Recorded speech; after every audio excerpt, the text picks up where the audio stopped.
and welcome to today's webinar. My name is Caitlin Donnelly, and I am the Senior Program Director for Nonprofit Vote. And today we are talking about getting voters interested in local elections. So I want to start off today with our agenda. We have a little welcome, and I'm going to share about Nonprofit Vote. We had a lot of signups today, so I imagine a few of you are newer to us and maybe haven't seen a Nonprofit Vote webinar before or don't know who Nonprofit Vote really is. So I want to share with you a little bit about us. Then we'll really get into why nonprofits should engage voters around local elections, and I'll share a couple ideas for engaging voters this year. Then the real headline for today's webinar, as always, are guest speakers. So first, we will have Jane Ruby from League of Women Voters of Chicago. We'll also be joined by Jerome Dillard and Marianne Olison from EXPO, Wisconsin.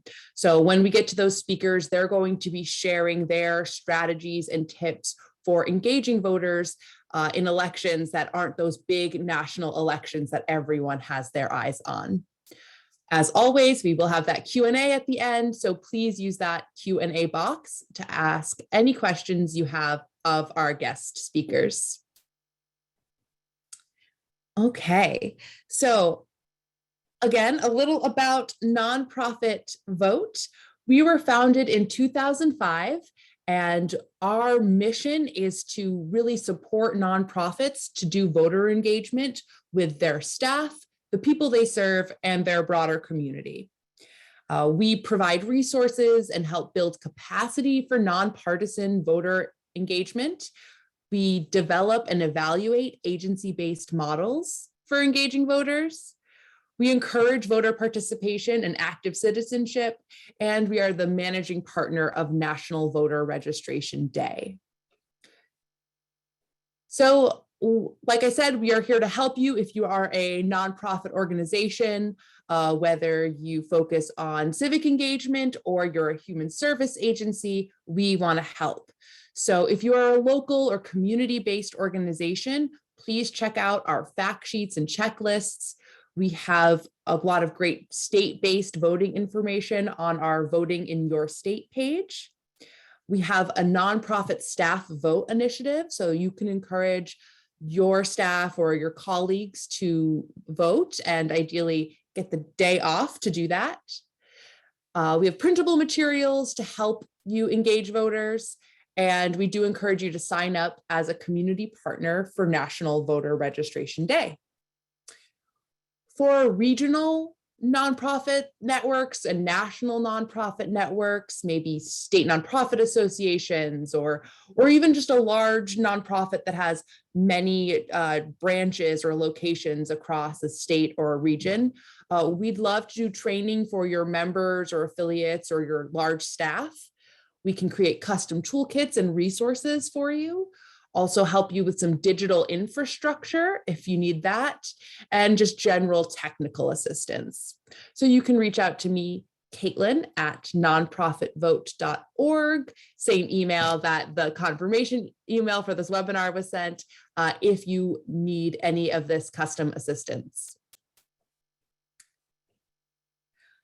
So getting right into the why of today. Why should nonprofits engage voters around local elections? If you're in this room today, you probably don't need to hear this, but I think these things do bear repeating, that these local elections and non-national, non-federal elections are incredibly important. They have a big impact on people's daily lives, both us as nonprofit staff and, of course, the people we serve, our clients. So local races can really impact community planning, childcare, education, food access, housing, and environment.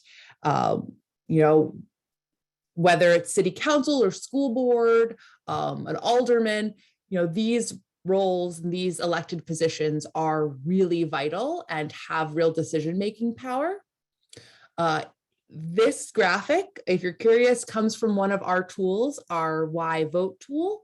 And so we'll put that in the chat if you want to take a look at that. It is a nice interactive activity you could use with voters. So with all this at stake, it's sad but true that local elections have really low voter turnout, often usually below 50%, often as low as 10, 12%, especially if we're talking about a primary. So these local elections are being decided by a probably non-representative group of people in the community. So our nonprofits need to get in there to change that so that more people are participating from across our communities. There are some advantages, I think, for doing voter engagement in local election years or these off-cycle elections. Your organization might be the only person or the only group that's doing real outreach, especially to people who typically miss local elections. Campaigns tend to target people who have a strong voting history. So if people you serve or your staff don't have that, they're much more likely to be passed over during these smaller elections. Because these are people who are closer to home to us, I think this is a bigger reputation boost for our organizations as well. Maybe we feel like we're sort of, drowned out in the crowd when it comes to Senate or presidential races. But if we're talking about, school board members, city council, mayoral elections, you can really position your organization as caring about voting and civic engagement and championing democracy, and you'll get on the radar of candidates, which can help you once they become elected. Candidates are also just more accessible. So if you're thinking about running a forum or event, I think you'll have a better chance of getting these local candidates to participate than some of the higher profile races. A lot of these races can be really tight. Hundreds or even tens of voters can make the difference. So, your outreach could have a big impact on the actual outcome of the election. And our early research suggests that what we call a nonprofit voter turnout effect is actually more potent in local elections. So in big national elections, there's tons of attention, tons of money, robocalls, ads, et cetera. So the impact that any organization might have is sort of diluted by all that extra noise. But again, if you're the lone voice, that impact you can have is, if you're you're using your trust and credibility to encourage people to vote, that can go a long way in getting them to actually participate. There are, of course, challenges: less funding and fewer resources for voter outreach.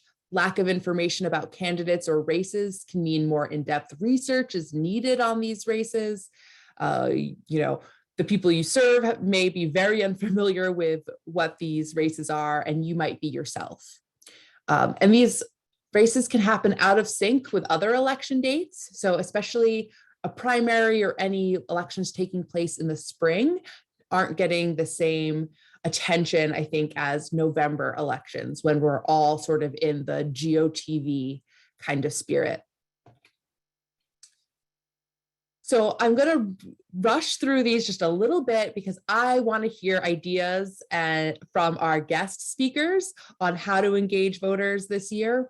But we're going to put out a list, and everyone who RSVP'd for this webinar will be the first to see our new list of 23 ways to engage voters in 2023. So one idea, very simple, but easy to overlook: just adding election reminders, whether it's a flyer or, business card with dates. Just add that to other paperwork that you're distributing or have available in your lobby. It takes like 2 minutes to, put it out on that table, and it's there for anyone who needs it. And you can do this when you're tabling. Anytime you're going to be out in the community, even if though it's a local election year, you can bring attention to that election, by including it in with flyers or other messages when you're talking to people at a community fair or event. If you're going to use voter education materials, I have 2 tips. First one, don't reinvent the wheel. Find a nonprofit partner that has already done the legwork and the research and has something ready-made that you can use. If you can't find someone that has something like that, you can reach out to your local or county elections office with your questions, and they will usually hook you up with whether it's a sample ballot or just some insight on what you should be looking for, so that you don't feel too lost. We're also experimenting here at Nonprofit Vote with using materials to track our reach of voters. So if you're getting materials from a partner, look at how many you have. Maybe you have 500 flyers that have a QR code showing people where they can register to vote and find more voting information. If you have 500 and you host an event, and at the end of the event, you realize there's only 400, that means you must have passed out 100 flyers and probably engaged 100 voters at that event. So that little math might be easier for you than trying to track voters in the moment as you're talking to them. Last idea, this was from a partner of ours, I believe in Michigan, hosting a ballot and brunch event to help people understand the races on the ballot. Just don't tell them who to vote for, even in nonpartisan races, but you can definitely talk about what those offices do and what people elected to those positions have power to make decisions about. So, all right, I've spoken enough, and I really want to get into our guest speakers because I think they're going to be the most interesting part of our webinar today. So I am first going to introduce Jane Ruby. Jane works in Chicago with the League of Women Voters. She's served as the League of Women Voters Chicago Board of Directors since 2018, most recently as Vice President of Operations. And Jane continues to play a major role in organizing and leading a variety of League critical projects, including voter registration, communications, strategy development and outreach, and candidate forum moderation. All right, so currently Jane is the president of League of Women Voters Chicago, and Chicago has a big mayoral election coming up. Is it in a few days? So thank you, Jane, for making some time for us today. I am happy to yield the floor to you. We'd love to hear more about you, more about League of Women Voters Chicago, and all the exciting things that you've been up to engaging Chicago voters. Great. Thank you so much, Caitlin, for that introduction. Hi, everyone. I'm Jane Ruby, President of League of Women Voters of Chicago. And yes, we do have our municipal election right around the corner on Tuesday. But any chance to sort of talk about, sort of how we've kind of handled municipal elections and local elections, this is so up my alley, and I feel so honored to be here to speak to everyone on this call. So just a little bit about League of Women Voters, if people on this call don't know, and then I'll jump into sort of how we've been handling this election and how we've been handling, past elections. So the League of Women Voters of Chicago is a nonpartisan grassroots organization working to protect and expand voting rights and ensure everyone is represented in our democracy. We empower voters and defend democracy through advocacy and education. The League of Women Voters encourages informed and active participation in government while influencing public policy. We never endorse or oppose political parties or candidates, but we are political. And the way that we kind of handle sort of this, very big mission is in 2 separate roles. So we have on one side voter service and citizen education, and in that we present unbiased, nonpartisan information about elections, the voting process, and issues. And then on the other side, we have action and advocacy. So we are nonpartisan, but after intensive study on particular issues. We use our positions to advocate for or against particular policies in the public interest. So we've been around for well over 100 years, you know, acting in varying capacities in voter education as a whole. And so what's really interesting about sort of Chicago with our local elections is they are nonpartisan from the top down. So from mayor all the way down to our latest elected position, which our voters will be voting on for this election, which is police district council, which I'll explain a little bit in a few. But so we don't have the problem of, you know, political parties sort of getting in the way of our local elections, which helps in some ways, but it also, you know, makes it hard when you're communicating with voters, because they often are like, well, who's a Democrat? Who's a Republican? Who's this? You know, who's the president endorsing? Who, like, you often get a lot of those sorts of things. So to really kind of section out the fact that like what we sort of do with our elections here is special and individual. And I think a lot of places, you know, every city, every town sort of operates in different ways of having to explain that this is not a presidential election, this is not a national election, that local elections work very differently than that. I think first and foremost, like, I'm just gonna say it, it's really hard to get people to vote. Like, you know, even in a place like Illinois, where we have incredible voting laws, we make it so easy. Like, people can roll out of bed on election day and go down to the polls and register and vote right then and there. We still see low voter turnout. And, you know, it's unfortunate when, you know, we do give people the tools statewide to get out and vote, that we still see sort of lower numbers overall. But, you know, I think a lot of that has to do with how we sort of talk about the importance of voting and what it means, because you often get a lot of people who are like, oh, well, you know, the mayor hasn't done anything for me, so, you know, why should I be voting? Or my schools suck, why should I vote? I'm not going to change anything. And so to have sort of those kinds of conversations. So a lot of what we do, you know, is year round.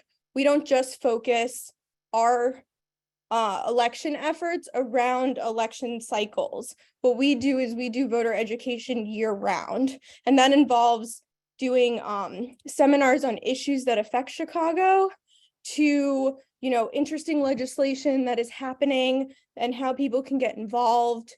And so we kind of fill in the gaps within the year and the election cycles with information on how people can still be involved and still be activated through, you know, up until we actually get to the point of being like, all right, time to vote.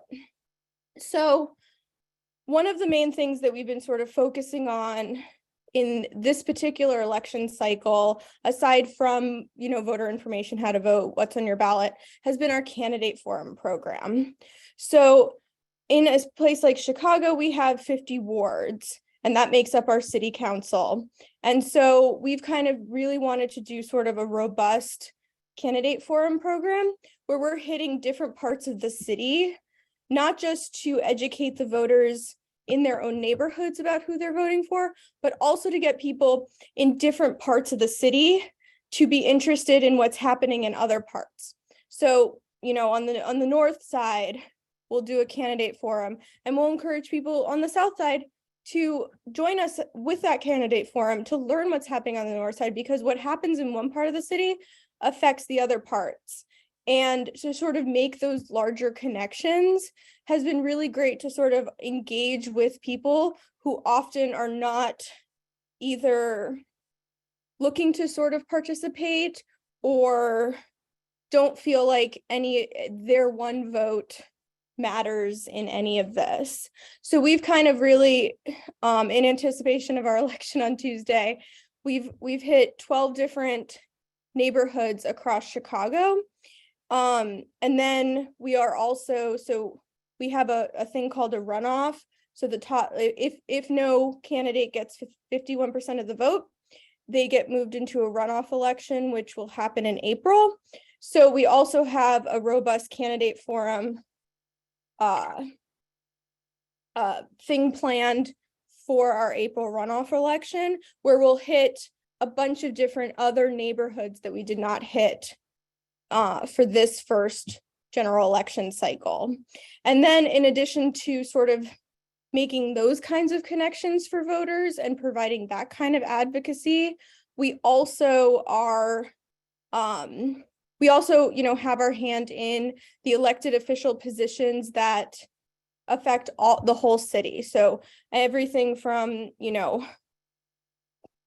treasurer, clerk, to mayor, to our new police civilian district council members, and beyond. The ones where it's like everyone gets affected, we'll do that. So we've participated in a handful, of mayoral faces, and then we're also including one with ABC7, which was televised, and then we're also going to be doing one or as many as we can for the runoff through April.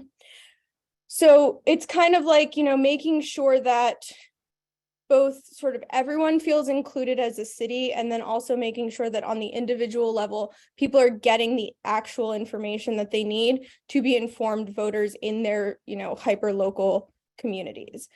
A way that we sort of ensure this in our candidate forum structure is we make sure that we're in our forums talking about city issues, and we're also talking about ward specific issues.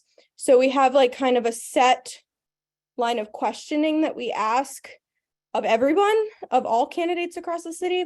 And then we also have ones, that deal with the rat problems on the streets in particular wards, or homeless encampments that are happening in particular parks across the city, to get the candidates on record as a part of voter accountability on particular issues that voters and neighbors and people do care about. In our 100-year, I guess, legacy, I'll say, we have become a really trusted resource for this, to provide that nonpartisan voice in a very partisan world that we live in. So I think, this is something that I hope any of the other nonprofits on this call, or people in the nonpartisan space, can also sort of be like, yes, I totally understand that. It's really hard to be nonpartisan, and to be providing this kind of voter information in a world where people want you to pick sides. People want, the media to be speaking their language, and they want all of these things. And I think we all hold sort of a very special place as nonpartisan, like our nonpartisanship kind of allows us to provide the most unbiased, pure voter information so that the people can feel empowered to be making their own decisions. So we're not looking to give anyone, vote for this person because they're for this issue, or, we don't like this political party. What we do is we kind of give them a very clean view of what is happening in the city, what the candidates are thinking, and then allow people to make their own decisions about, who they want to vote for, how they want to vote, and participate. There's been many times where candidates don't want to participate for a variety of reasons. They don't want to be on camera. They don't want to talk to voters. They don't want to do this. And at the end of the day, they're not hurting us as an organization by not participating. At the end of the day, they're hurting the voters that they are supposed to be accountable for and transparent towards. So we always sort of say, if a candidate chooses not to participate, that's their loss, because we are giving them an opportunity to speak directly to their voters about the things that they care about. And if they're going to be an elected official, that's what it's all about at the end of the day. I will also sort of mention that something that is really important to the work that we do in local elections and beyond is coalition partnerships. So what we always look to do is see, we're not looking to reinvent the wheel. And I really appreciate Caitlin's slide earlier that sort of also mentioned that about like, you don't have to invent new ways to do voter information or candidate forums or things like that, because there's all different groups out there that do this work all the time. And instead of, just trying to do your own thing, find ways that the different organizations can partner up on these things. We have a very strict nonpartisan rule where if we're going to be partnering with an organization, they cannot endorse in the election. So sometimes that, kind of gets us in situations where we have to remove ourselves from participating in something because there is an endorsement happening with another group. But we're really proud of being that very rigid, nonpartisan voice saying, no, we want everything to be as kosher as possible in any situation around voter education.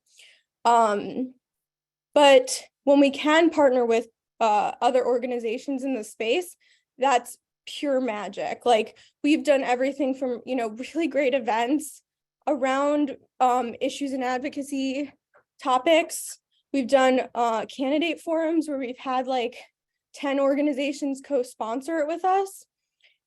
There's so many different ways that you can work with other partner organizations to provide resources to voters. And I really encourage finding out in your different areas, like what other organizations are interested in doing some sort of voter service. I'll just plug League of Women Voters just because we do have a wide national outreach in a lot of major cities and states have league chapters there, and we can always be sort of a great resource for that. But there's plenty of other great organizations working in the different spaces that are great to work with as well. And there was one other thing I was going to say. Also with regards to sort of something special that we do is we put out our own voter guide. So what we do as our organization is based on issues that not only the league cares about, what we're seeing voters care about. We come up with a list and we send it to candidates across the city, anyone who is, officially made the ballot, and they fill them back and they send it to us, and we compile that in something called the Illinois Voter Guide. And what voters can do is they can type in their address, they go in this website, and then they can pull up their ballot and see who's on the ballot. But also it includes the questionnaire answers from the candidates that are appearing on their ballot. And if we have done a candidate forum in that particular area, the video for that candidate forum will also show up when they're searching for their ballot. So we try to make it really easy by providing, a one-stop shop for candidate information and accountability on particular issues that we care about. So this particular election, we have one on mental health, recreation of Department of the Environment, policing, public safety. Like we cover a bunch of different topics in our guide. And then those kind of can also help voters make their decision. So if anyone's interested, it's illinoisvoterguide.org. And that's what we use for our elections as well. So I don't know if I've maxed out time, Caitlin, but I will reserve stuff for any questions at the end. This has been great information. I was about to ask you about that link Mhm. for the voter guide. That is great. And I know that across the country, people can go to vote411.org for great information from League of Women Voters. So yes, please stick around, Jane, for our Q&A, though feel free to, take your camera off and grab a drink of water after hosing us down with all that great info. So I next want to introduce our speakers from EXPO, Wisconsin. I believe EXPO stands for Ex-Incarcerated People Organizing. So we have Jerome Dillard with us, as well as Marianne Olison. And I do want to say quickly, there's an election going on in Wisconsin right now. Just a primary was on Tuesday, and there's another, the general's coming up. And it is a statewide election. So you might think, Caitlin, why did you put it in local elections? But I think it's appropriate because it is for an office that people don't think about all the time, state Supreme Court. It is happening in the spring instead of in the fall when most elections happen. And I think this group EXPO is going to tell us about really excellent ways that they are targeting certain communities and certain people to make sure that they are included and that the barriers that they face to voting are really overcome. So we have Jerome Dillard, who is the executive director and one of the founders of EXPO. Who has a long history of working with and for system-impacted people. And through EXPO, he seeks to restore people's hope by advocating for correcting the narrative in the system that structurally discriminates against so many people and families. Jerome's work involves direct mentoring of system-impacted individuals, as well as policy reform with legislators, judicial officials, and correction staff. Marianne Olison joined EXPO in 2021 and is the executive assistant to the directors and reorganizes the EXPO Fox Cities chapter. She uses her experience with business development coupled with her formalized knowledge with studying social and criminal justice at University of Arizona to support EXPO's leadership and growing membership. So thank you both so much for being here. Please do take the next 15 minutes or so to share with our audience about the great work EXPO is doing, especially around these elections. Thank you, Caitlin. I really appreciate being here today. And I'm hoping we can keep this within 15 minutes, but we do have a PowerPoint here. I'm not going to so much follow the PowerPoint, but that is for information for you. As you said, EXPO, which stands for Ex-Incarcerated People Organizing, really began about 20 years ago with the organization here in Madison that was named Voices Beyond Bars, where a group of individuals who are permanently incarcerated began to meet and do support and leadership meetings on Tuesdays, which is in the state of Wisconsin. Tuesdays are release dates for us and for individuals coming home from Wisconsin prisons. We met every Tuesdays and we did a survey inside asking individuals what they would like to have for a meal when they return to the community if they join us, and chicken was what came up. And so we began to pass the hat each Tuesday so that we could have chicken dinners for everyone when they return to the community. I'm going to pass it on to Marianne with the next slide. I do want to add, though, DLC would drop people off at our location when they had nowhere to go.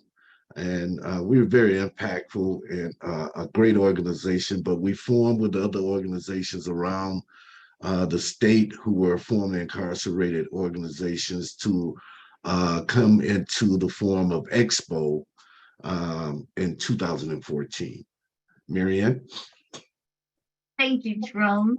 I'm Marianne Olson. I'm the executive assistant of EXPO, and it's an honor to be here. We're going to bring a little bit of a different, unique perspective. Just to give you an idea, I can't vote until 2042. And many of the people that we work with also can't vote because we're serving felony supervision, which means until we finish that sentence, we can't vote. But at EXPO, we celebrate each other. We believe that we're more than our worst choices. And that's why we're here. Jerome? Okay, thank you. Up next, you can read our mission statement here, but I do want to add that healthy communities are safe communities. Many who are running for office are using the term safe communities.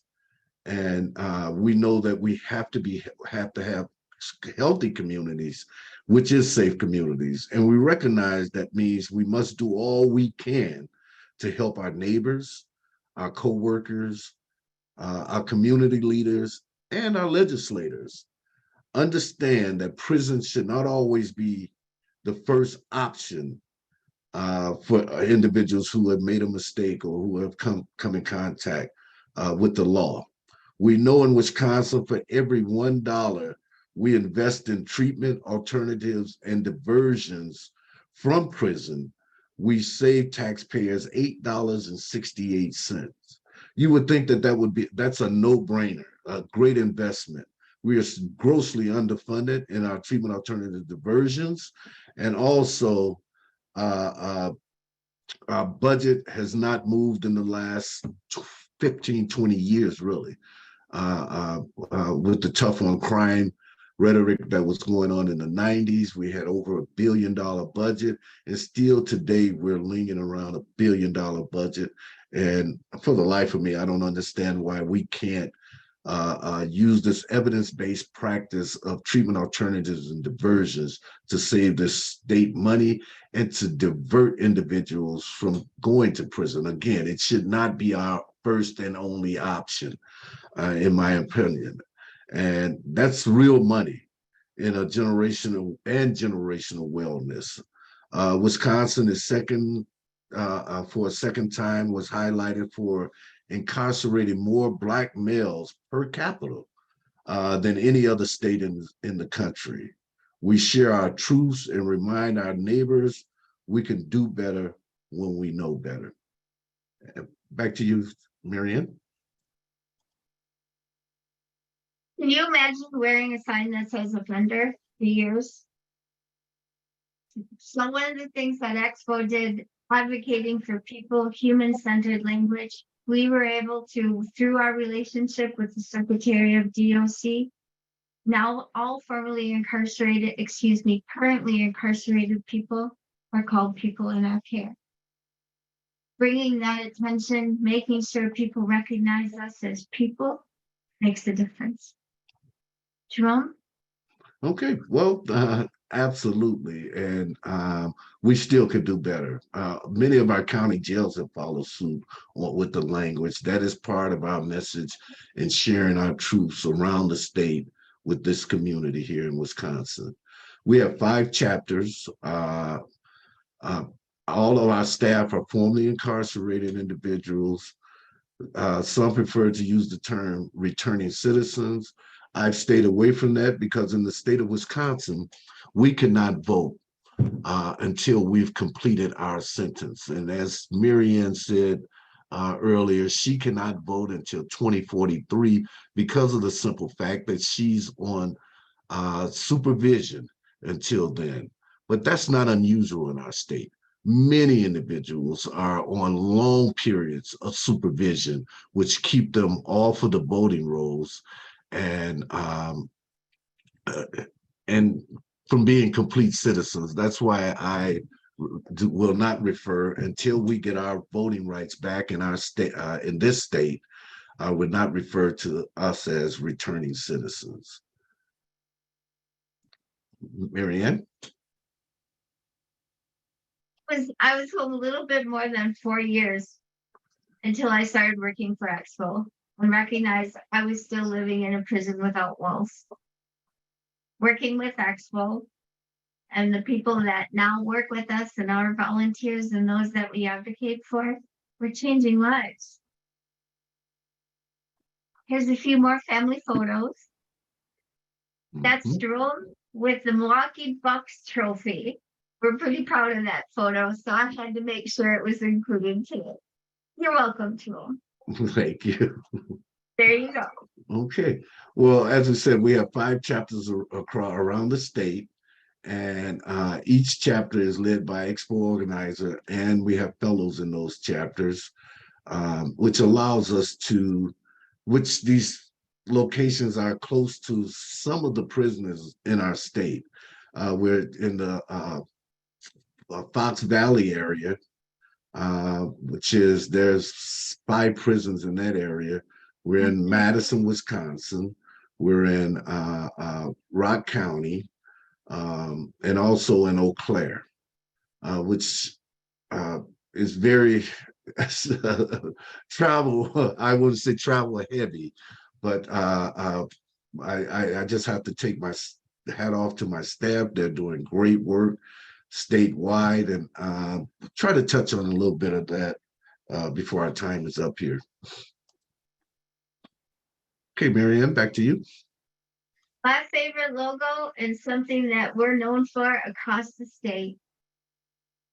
You have the right to not remain silent. Working for EXPO, we recognize our voice. Jerome? Okay, well, I'm going to share a little bit about people in politics, something that Ramaya Whiteside, our former associate director, who is no longer with us, but I am so proud of the work that he's done in this with EXPO and around the state. And people in politics is one of his brainstorms. As we were talking, we realized that a lot of conversation goes on in barbershops and hair salons, etc.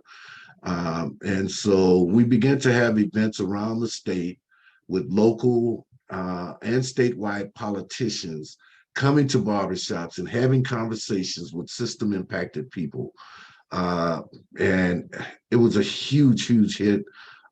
We've had individuals who were running for Senate seat. All 5 of them showed up at a barbershop event that we had in Milwaukee. All around the state, we did this, and we were able to get candidates out. As Caitlin spoke in our introduction, we had a Supreme Court Justice Forum the other day, last week, which many of them refused to come, but they were invited. And we did have someone to come who was running for Supreme Court that really, really educated our audience on what this Supreme Court election means. And also we talked on the constitutional amendment that is being proposed. Our time is, look like our time is about up. Right, just gonna move a little bit along here to slide 15, Jerome. Okay. Okay, for 15, what is our work? Direct service, currently informing incarcerated people across the state. We are working with them. Excuse me, I do need something to drink here. And this peer support is something that has really touched on, where we support one another. Those who have been who are successfully reintegrated to the community and are doing well, are coming back to walk alongside someone else who may be struggling. We know that the road of reentry is bumpy, and so we try to connect individuals with a peer support specialist who can be a mentor to them. Advocacy is huge with what we do. We had to cancel our Day of Empathy at the state capitol yesterday. The weather was really, really bad up here. Nothing new, but we'll continue to advocate, and we're pushing right now for our Unlock the Vote bill, and a few other changes in Wisconsin prison system. Marianne, I'm gonna kick it back to you. One of the campaigns we are running, as Jerome said, is our Unlock the Vote. And we are working to gather 50,000 signatures that we'll be bringing to our governor and asking him to do an executive order. I want to vote before 2042. I paid taxes on my way here. Mhm. This is it. This beautiful, the beautiful blonde there on the side, she just voted Tuesday. And she had not voted for 10 years. Yeah. And Jerome, we're gonna bump up in your notes to slide 17 and talk a little Okay. bit about our mailing. We just mailed 18,638 pieces of mail to every brother and sister inside a Wisconsin state prison. Even though they can't vote, they have friends and family who can. And we believe we can engage, educate, and empower. And that's something that also Ramaya brought to us. Jerome, do you want to talk about voting with conviction a little bit? Yes, we're gonna. I think we're out of time here. I'm just gonna walk through this slide here. Marianne did touch on the 18,000 pieces of mail that went out of our office. It was a huge success. That's what voting with convictions, contacting people inside Wisconsin prisons and encouraging them to have their family members vote. And got so many calls from family members saying that this is something that their loved one wanted them to do. Traditionally, those incarcerated have been written off. This is a unique program, and why? Why is the easy answer? Well, they can't vote.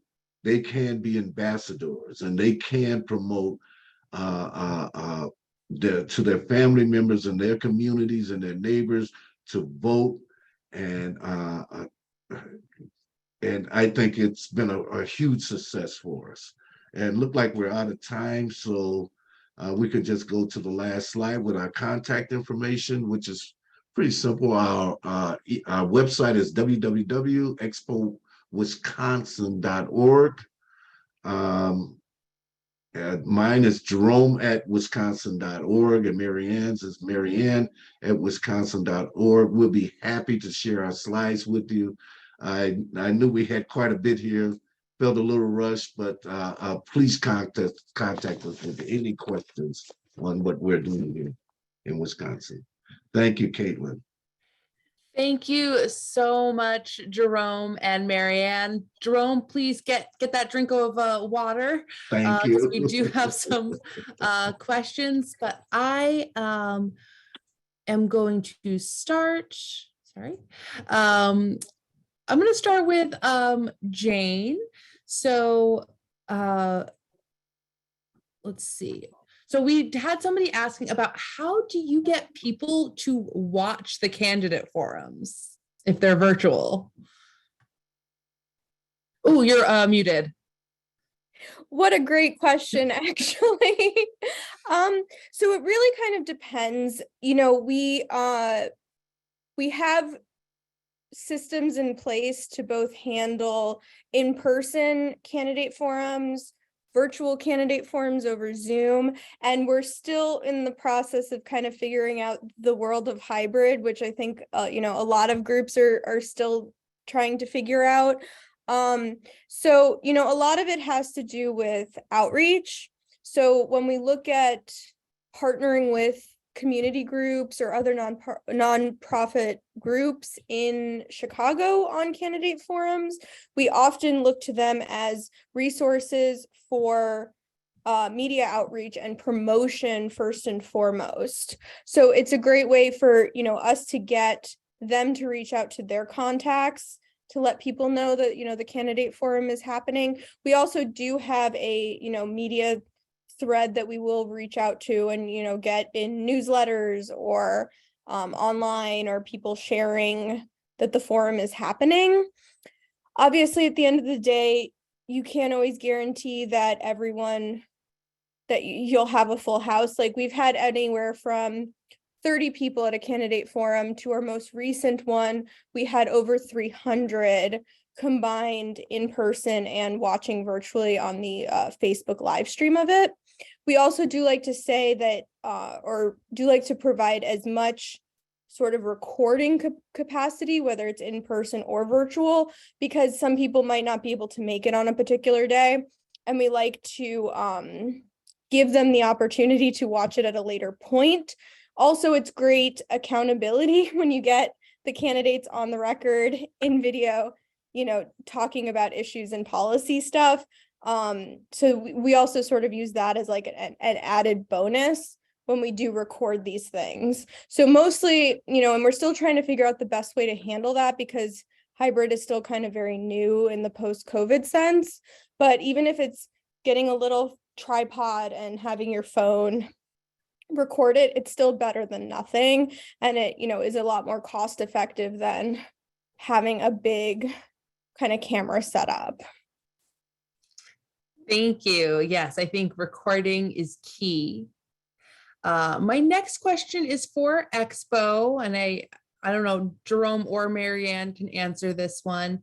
Valerie asks, how does EXPO get in touch with folks who are off paper who probably don't know that they've gotten their right to vote back? Thank you, Valerie. That is a good question. And it never seems to fail me that feel that I hear someone say, I can't vote because I'm a felon. And until they hear the truth, because they're often they're not told that their civil rights have been reinstated. They hear that they can vote. It just baffles me how many individuals who can vote have not voted in years because of the simple fact that they were under the impression because they have been convicted of a felony, they can't vote. How do we reach them? By being consistent in our messaging and inviting them to our forums and our town halls in the communities. And I've seen a lot of eyes open doing that. We don't have a list of those who have gotten off paper though. Thank you. Next question. Jane, do you have any suggestions about young people in particular, like high school students, and how to motivate them to vote? Yes, and that actually goes into, I also have a comment about the previous question. So in Chicago, we've done a lot of work also with formerly incarcerated populations and voter education. There's a lot of great organizations in Chicago that work in that space that we do partnerships with. And something that's always really sort of cool, both that young people like and also people who might not have sort of institutional knowledge around voting stuff as well, is we always like to remind people that your voter registration card that you get is a proof of ID. So it does not replace a photo ID, but if it's something like picking up packages at the mail or applying for jobs or any chance where, you know, one proof of identification does not suffice, registering to vote and getting that voter registration card in the mail, it's free. There's no cost barrier to registering to vote. You're not paying $40 for an ID card or anything. So when people sort of hear that, they're always like, oh, wait, that's pretty cool. And we've done a lot of voter education, actually. So Cook County Jail in Illinois is recently through legislation, we helped with a polling site, which was fantastic because now we can have in-person voting for pretrial detainees. But we also go in and do voter education work with other coalition organizations like Chicago Votes. And, you know, when you're a pretrial detainee, you don't have your identification too, and there are many times that you do need that. So registering to vote and talking about getting that free ID is, you know, a very big selling point in getting people to register. Another thing with sort of young people, unfortunately, young people don't always see how their elected officials are working for them. You know, they're not paying property taxes.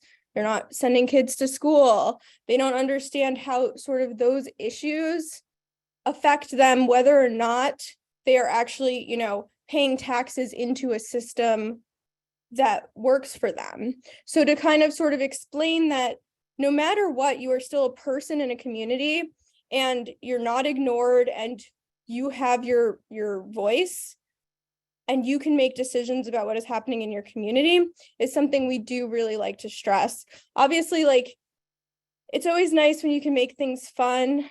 Like there's lots of great nonprofits in Chicago where they'll do things like stroll to the polls, or one organization had brought in Chance the Rapper to sort of do this like fun dance party to the polls for high school kids. So stuff like that, you know, obviously not everyone can have Chance the Rapper at their voting events, but there are things that you can do to sort of make it fun, especially the first time people vote. So like I've been, you know, my whole life, I feel, you know, I was very privileged to be able to go in with my parents to go vote. And I was always so excited to flip the switches and do all that. And so I'm voting's biggest fan, but not everyone has that background. And so ways that you can kind of make it interactive or fun, or make people feel like their voice does count at the end of the day. Like I once went in and did voter registration in Cook County Jail, and someone had asked me, well, I would only be voting for president, right? And I'm like, no, you actually vote all the way down the ballot. Like there's so many different people. And sometimes like once you get all the judges and the this and the that, your ballot can be pretty long. I was like, you vote for everybody. And they were like, wait, judges? And I was like, yeah. And they were like, so the people, like, you know, the people that make decisions about my future or my family's future or things like that, like I can vote for those people. And I was like, yeah, that's the power of voting. And later I had seen them when they were doing, when we were helping facilitate voting in the jails. And he was like, I saw some names on the list that I recognize. So I was able to make decisions about voting for them or not. And so it's like when you hear stories like that on the very like micro level of like one person understanding their power in making decisions that affect them, you know, that's a beautiful thing. And you might not be able to change a whole city's approach to voting, but even if you could change little tidbits of how people interact with the system and how people feel about voting, it can make a big difference. I absolutely agree. I want to ask one more question of EXPO before we wrap up our webinar today. We did have somebody asking, they say that they have a state prison in their town and they wonder if you think it would be helpful to provide handouts for those being discharged that explain their rights and how to register. Jerome and Marianne, is that something you'd recommend? I see Marianne is shaking her head. Well, if their voting rights are automatically reinstated, then that'd be excellent thing to do. But if, you know, like our state, you have to complete your sentence. That means your supervision. And we don't want to mislead anyone or lead someone into being charged for voting. And yeah, so I mean that's a thin line for us here. But yes, if I could, I'd meet everyone coming out saying, hey, you know, and it's up to the Department of Corrections really to inform them that their voting rights have been reinstated and that they can vote. I have someone that got out last Tuesday, no, actually this Tuesday, who we're going to have vote in the November election because he has no paper. But you know, yes, I'll see you. Please reach out to us. We got back thousands of replies, and we discovered that many of the brothers and sisters that we reached had family members who didn't know they could vote. So please reach out to us. It was a one-pager. Yes, it was a lot of work, but the results and what we know happened because of it are priceless. So yes, be Can I there. ask a question? Oops, sorry. Can I ask a question, Caitlin, right quick for Jen? Sure. Jen, we partner with the League of Women Voters in Wisconsin. Those are there, I mean, really strong partners here in our state.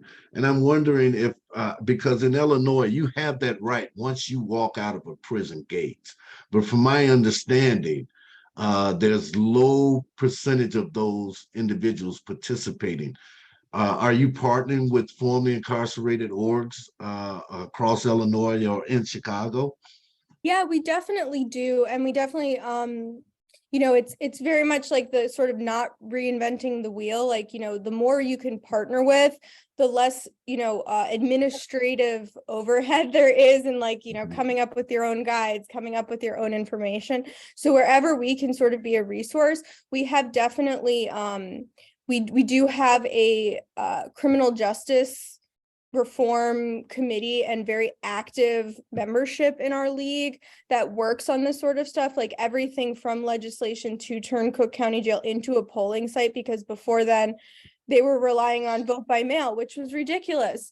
It's not like, they could just walk out and go to their neighborhood polling site and go vote. It's like it was just, it made so much sense to do that.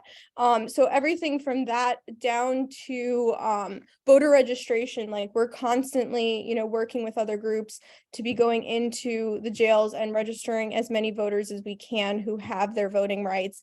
And then also working with organizations with returning population of, how can we get more people engaged in the process? I think especially the judicial stuff, it has been a really great sort of selling point in getting people activated, because they understand with the justice system that it's important to elect judges that are, looking out for looking out for people's interests and have and are good at what they're doing, and are not just, corrupt and throwing people away for the wrong reasons. So, we're always looking to kind of, keep building out that robust program.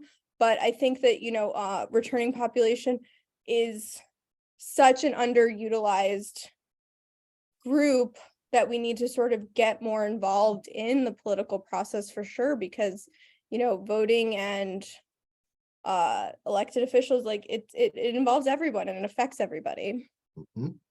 Thank you, Jay. Well, we are past our hour. I could do this. It's okay.